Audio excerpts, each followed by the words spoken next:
Alright guys, it's April 30th, 2022. Please watch until the end and interact with this video so that the algorithm brings you back for more.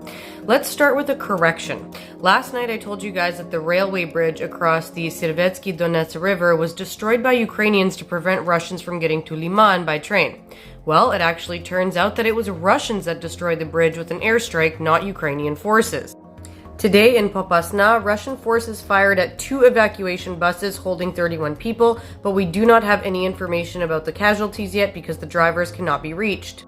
Donetsk Oblast came under very heavy fire today, unaliving at least 4 civilians, including 1 child.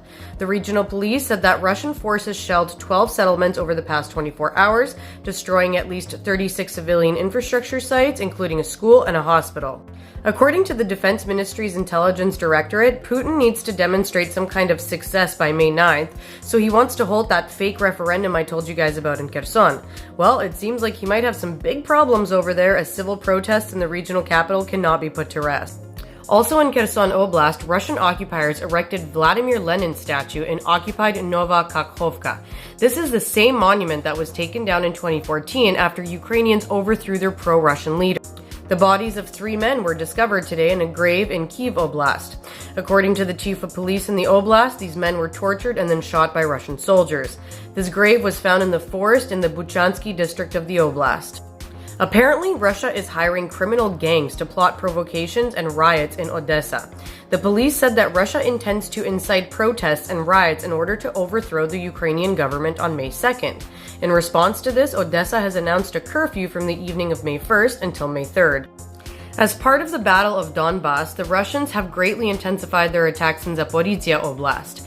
For now, Ukrainian forces are holding them back, according to the local officials, though evacuees have told the Kyiv Independent that the Russians are slowly advancing there. Today, the Mariupol mayor publicly announced that Russian military has unalived at least twice as many residents as Yahtzee Germany.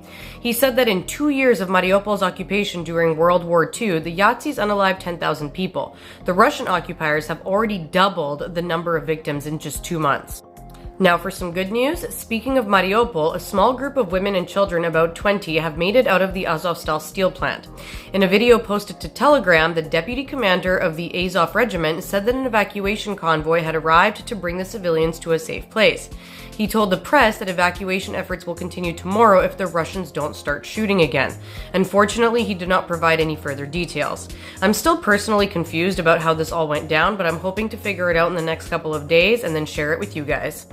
Also, Ukrainian armed forces regained control over 3 more villages in Kharkiv Oblast today. These are the villages of Verkhnya Rohanka, Slobidske, and Prilesne.